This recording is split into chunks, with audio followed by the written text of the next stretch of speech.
The Yellow Wallpaper, Part 3. By daylight, she is subdued, quiet. I fancy it is the pattern that keeps her so still. It is so puzzling. It keeps me quiet by the hour. I lie down ever so much now. John says it is good for me, and to sleep all I can.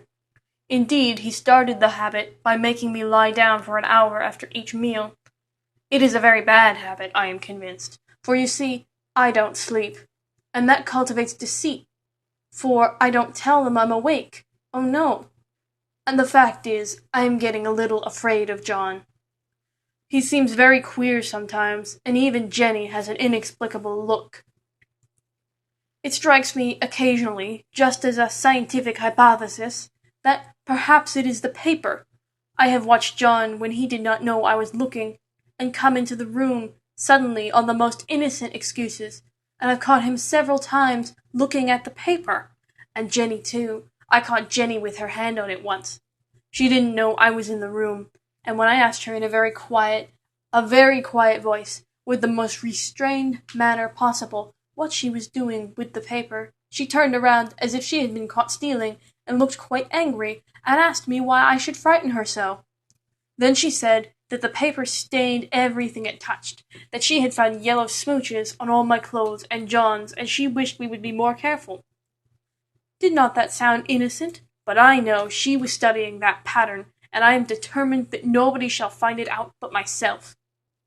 Life is much more exciting now than it used to be. You see, I have something more to expect, to look forward to watch. I really do eat better, and am more quiet than I was. John is so pleased to see me improve. He laughed a little the other day, and said I seemed to be flourishing in spite of my wallpaper. I tuned it off with a laugh. I had no intention of telling him it was because of the wallpaper. He would make fun of me. He might even want to take me away. I don't want to leave now until I have found it out. There is a week more, and I think that will be enough. I'm feeling ever so much better. I don't sleep at night, for it is so interesting to watch developments, but I sleep a good deal in the daytime. In the daytime, it is tiresome and perplexing. There are always new shoots on the fungus, and new shades of yellow all over it.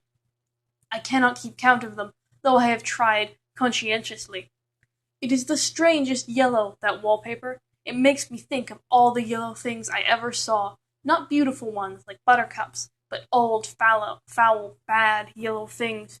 But there is something else about the paper, the smell. I noticed it the moment we came into the room, but with so much air and sun it was not bad.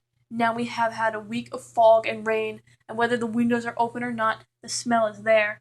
It creeps all over the house. I find it hovering in the dining room, skulking in the parlor, hiding in the hall, lying in wait for me on the stairs. It gets into my hair. Even when I go to ride, if I turn my head suddenly and surprise it, there is that smell. Such a peculiar odor, too. I have spent hours in trying to analyze it, to find out what it smelled like. It is not bad, at first, and very gentle, but quite the subtlest, most enduring odor I ever met. In this damp weather, it is awful. I wake up in the night and find it hanging over me. It used to disturb me at first. I thought seriously of burning the house, to reach the smell, but now I am used to it. The only thing I can think of is that it is like the color of the paper, a yellow smell. There is a very funny mark on this wall, low down near the mopboard, a streak that runs round the room. It goes behind every piece of furniture except the bed, a long, straight, even smooch, as if it had been rubbed over and over. I wonder how it was done, and who did it, and what they did it for. Round and round and round and round and round, it makes me dizzy. I really have discovered something at last. Through watching so much at night, when it changes so, I have finally found out. The front pattern does move, and no wonder. The woman behind shakes it. Sometimes I think there are a great many women behind, and sometimes only one, and she crawls around fast, and her crawling shakes it all over. Then in the very bright spots she keeps still, and in the very shady spots she just takes hold of the bars and shakes them hard. And she is all the time trying to climb through, but nobody could climb through that pattern. It strangles so. I think that is why it has so many heads. They get through, and then the pattern strangles them off and turns them upside down and makes their eyes white. If those heads were covered or taken off, it would not be half so bad. I think that woman gets out in the daytime, and I'll tell you why privately. I've seen her. I can see her out of every one of my windows. It is the same woman, I know, for she is always creeping, and most women do not creep by daylight. I see her on that long road under the trees, creeping along, and when a carriage comes, she hides under the blackberry vines. I don't blame her a bit. It must be very humiliating to be caught creeping by daylight. I always lock the door when I creep by daylight. I can't do it at night, for I know John would suspect something at once. And John is so queer now that I don't want to irritate him. I wish he would take another room. Besides, I don't want anybody to get that woman out at night but myself. I often wonder if I could see her out of all the windows at once. But turn as fast as I can only see one of them at a time. And though I always see her, she may be able to creep faster than I can turn. I have watched her sometimes way off in the open country, creeping as fast as a cloud shadow in a high wind. If only that top pattern could be gotten off from the under one. I mean to try it, little by little. I have found out another funny thing, but I shan't tell it this time. It does not do to trust people too much. There are only 2 more days to get this paper off, and I believe John is beginning to notice. I don't like the look in his eyes. I heard him ask Jenny a lot of professional questions about me. She had a very good report to give. She said I slept a great deal in the daytime. John knows I don't sleep very well at night, for all I'm so quiet. He asked me all sorts of questions, too, and pretended to be very loving and kind, as if I couldn't see through him. Still, I don't wonder he acts so, sleeping under this paper for 3 months. It only interests me, but I feel sure John and Jenny are secretly affected by it. Hurrah! This is the last day, but it is enough. John is to stay in town overnight, and he won't be out until this evening. Jenny wanted to sleep with me, the sly thing, but I told her I should undoubtedly rest better for a night all alone. That was clever, for really I wasn't alone a bit. As soon as it was moonlight and that poor thing began to crawl and shake the pattern, I got up and ran to help her. I pulled and she shook. I shook and she pulled. Before morning, we had peeled off yards of that paper. A strip about as high as my head and half around the room. And then when the sun came and that awful pattern began to laugh at me, I declared I would finish it today. We go away tomorrow. And they are moving all my furniture down again to leave things as they were before. Jenny looked at the wall in amazement, but I told her merrily that I did it out of pure spite at the vicious thing. She laughed and said she wouldn't mind doing it herself, but I must not get tired. How she betrayed herself that time! But I am here, and no person touches this paper but me, not alive. She tried to get me out of the room. It was too patent. But I said it was so quiet and empty and clean now that I believed I would lie down again and sleep all I could, and not to wake me even for dinner. I would call when I woke. So now she is gone, and the servants are gone, and the things are gone, and there is nothing left but that great bedstead nailed down, with the canvas mattress we found on it. We shall sleep downstairs tonight, and take the boat home tomorrow. I quite enjoy the room, now it's bare again. How those children do tear about here.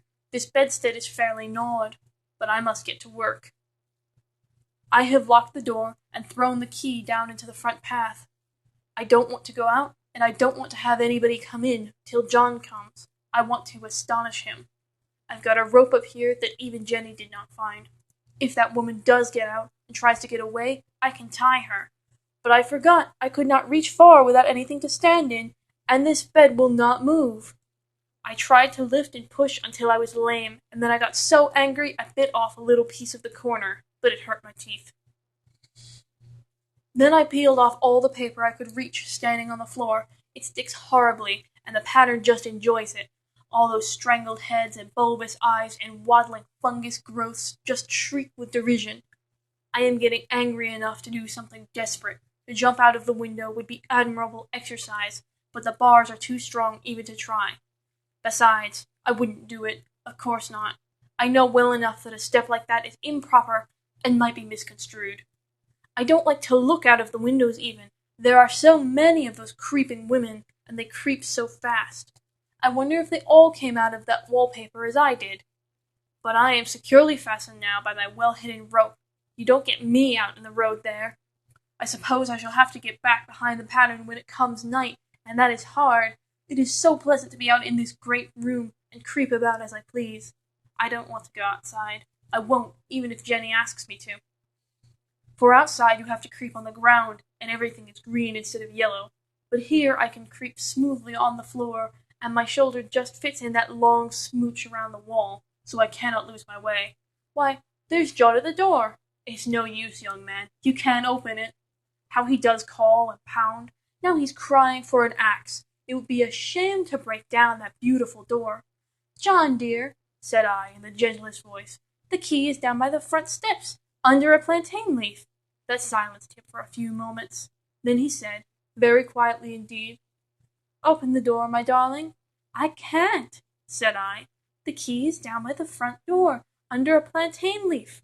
And then I said it again, several times, very gently and slowly, and said it so often that he had to go and see. In he got it, of course, and came in. He stopped short by the door. What is the matter? He cried. For God's sake, what are you doing? I kept on grieving just the same, but I looked at him over my shoulder. I've got out at last, said I, in spite of you and Jane, and I've pulled off most of the paper, so you can't put me back. Now, why should that man have fainted? But he did, right across my path by the wall, so that I had to creep over him every time. The end.